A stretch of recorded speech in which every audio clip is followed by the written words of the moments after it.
हम ये कैसे अपने आप को सिखाएं, समझाएं, या अपनी सोच में हम किस तरह से प्रेजेंट हो सकते हैं ताकि हम अपनी पेरेंटिंग में प्रेजेंट हो सकें। यूजुअली क्या होता है कि एक चीज़ रूटीन से चल रही है। फॉर एग्जांपल, अगर आपको एक रास्ता चलना आता है तो आपके दिमाग, अगर रोज़ सुबह शाम का आपका एक रास्ता है, एक पाथ है, तो आप अगर गाड़ी में बैठी हैं या बैठे हैं तो आप बहुत ज़्यादा नहीं सोच रहे कि मैंने कहाँ पे मुड़ना है, कहाँ पे सिग्नल है। अब आपको पता चल गया हुआ है। हमारी हैबिट्स भी ऐसी होती हैं, हमारी ब्रेन को बहुत सारे हमारे रिएक्शंस ऑलरेडी पता होते हैं।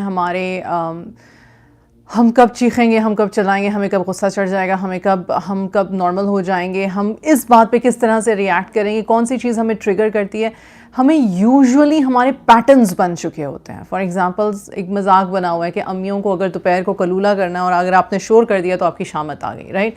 अब ये एक पैटर्न है, ये एक सेट पैटर्न है जहाँ पे आपको पता है कि मुझे दोपहर में छोटा सा एक नैप चाहिए ही चाहिए। वो आपको री एनर्जाइज करता है बाकी के दिन को कंटिन्यू करने के लिए। आपके बॉडी को एक पैटर्न पता है। बिल्कुल इसी तरह से जब हम अपने बच्चों की परवरिश में थक रहे होते हैं और हमें ये लग रहा होता है कि यार ये बच्चा स्टबर्न है, या ये शख्स, इवन आप अपने स्पाउस की भी बात कर लें, आप अपने हस्बैंड, अपने वाइफ की बात कर लें, आप अपने बुज़ुर्गों की बात कर लें, तो आपको अगर ये लगता है कि इनसे कम्युनिकेट करना इस वक्त में मुश्किल है। आम तौर पे क्या कहा जाता है, समझदार बीवियां वो हैं जो जब उनके शौहर जो हैं वो गुस्से में हों तब मसाइल लेकर ना आएँ, बल्कि उनको खिलाएं पिलाएं, वो रिलैक्स हो जाएं, काम डाउन हो जाएं, फिर उनसे बात करनी चाहिए। तो फिर बीवियों का सवाल ये होता है, अच्छा फिर जब वो काम डाउन हो जाए फिर मैं जब बात शुरू करूँ तो वो फिर भड़क जाएंगे, राइट। लेकिन we all need to recognise this कि 0 to 100 के भड़कने में किसी बच्चे के या किसी पेरेंट के स्टेप्स होते हैं। और आज जब ये मैं अवेयरनेस की बात कर रही हूँ तो मैं बात बेसिकली यही कर रही हूँ कि हम अवेयर कैसे हो सकते हैं कि हमारे अंदर कोई चेंज आ रहा है, हमें गुस्सा चढ़ रहा है, हम नर्वस हो रहे हैं, हम एंक्शस हो रहे हैं। मुझे बहुत अच्छी तरह से पता है कि हमारे पेरेंट्स की जो जनरेशन ने जो हमारी पेरेंटिंग की उसमें ये था कि शोर मत करो, आवाज़ ऊंची नहीं होनी चाहिए, और रो क्यों रहे हो, रो मत।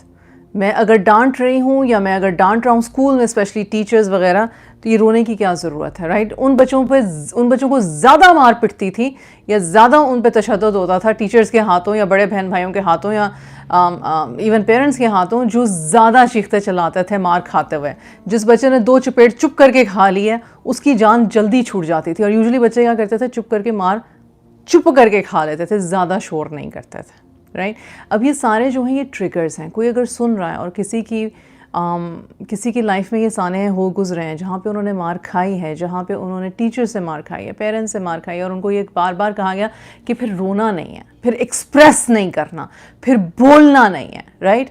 और फिर उसको आपने अदब के ज़ुमरे में डाल दिया कि अगर सामने वाला ज़्यादती कर रहा है लेकिन वो बड़ा है तो उसका हक है ज़्यादती करने का। वो ज़्यादती इसलिए कर सकता है क्योंकि वो देख रहा है जो आपको एज अ छोटा बच्चा नहीं पता, तो वो आपको डिसिप्लिन कर रहा है, राइट।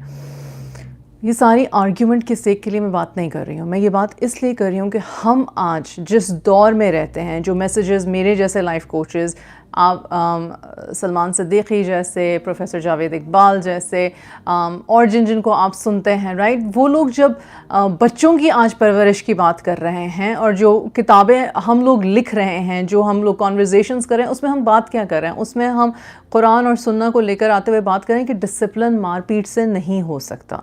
हम सबसे पहले तो हम इस चीज़ को निगेट कर रहे हैं कि ये जो एक कॉन्सेप्ट है, और अवेयरनेस यही है। बहुत लंबी चौड़ी बात नहीं होगी इस बारे में, क्योंकि हर शख्स अपनी जहन से, अपने एक सोच से आएगा। किसी को ये बात समझ में आएगी, किसी को ये बात हज़म ही नहीं होगी। कोई इस बात को दोबारा सोचने पे मजबूर होगा कि हाँ, मतलब वो चीज़ें जिन्हें हम डिसिप्लिनिंग में समझते थे कि ये इंतहाई ज़रूरी हैं, मारे बगैर काम नहीं चल सकता। माएँ अक्सर चीखती हैं तो लोग आगे से कहते हैं तो चीख चिल्ला क्यों रही हो, आराम से बात करो, बच्चे आराम से भी तो सुन सकते हैं। तो माँ का जवाब क्या होता है? माँ कहती है आराम से मैंने बात की थी, कोई 10 दफ़ा मैंने आराम से बात की थी, इन्होंने मेरी बात नहीं सुनी। चलो 10 दफ़ा एग्जैजरेशन है, 3 दफ़ा मैंने बात की थी लेकिन इससे आराम से मेरी बात नहीं सुनी। क्या होता है कि बच्चे इम्यून हो जाते हैं हमारे चीखने चिल्लाने के। पर 1 सेकंड के लिए अगर हम अपने आप को रीप्रोग्राम करना सीखें अवेयरनेस के साथ, तो हो क्या रहा होता है। मैं अक्सर पूछती हूँ जल्दी किस बात की है, अपने आप से। मैं अपने आप से अक्सर ये पूछती हूँ कि जल्दी किस बात की है, क्यों तुम्हें ये है कि तुम्हारे मुंह से बात निकली है और वो फ़ौरन पूरी हो जानी चाहिए। तरबियत हमारी ये थी, मुंह से बात बड़ों के निकले तो भाग के काम करो, भाग के करो ये जो टीचर ने कहा है, भाग के करो ये जो माँ ने कहा है, भाग के करो जो बुज़ुर्गों में से किसी ने कहा है, कोई आ गया तो भाग के करो, राइट।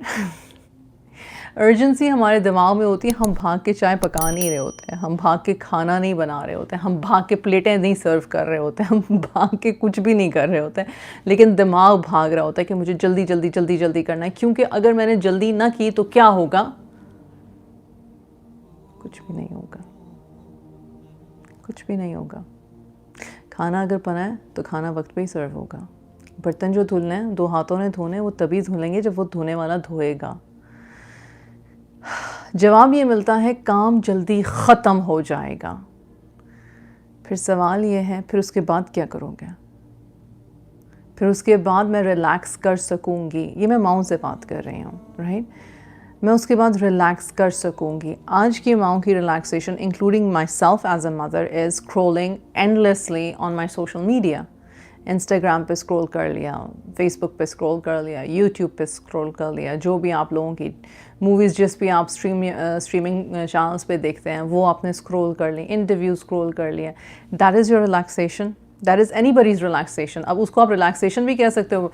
पहले कुछ अर्से पहले टीवी था, टीवी देखते रहो देखते रहो देखते रहो, दैट वाज बेसिकली नमिंग, नम करना अपने आप को। किस चीज़ से नम करना? फ़िक्र से। जो फ़िक्र मुझे लाहक है किसी वजह से या किसी शख्स की वजह से या किसी बात की वजह से, उस फ़िक्र से अपने आप को थोड़ी देर के लिए आज़ाद करना। अस्सलामु अलैकुम वरहमतुल्लाहि वबरकातुहू। इरम बिन सफ़िया के चैनल पे एजुकेशनल वीडियोस और कॉन्सेप्ट्स को सीखते रहने के लिए मेरे चैनल को सब्सक्राइब करें। शुक्रिया।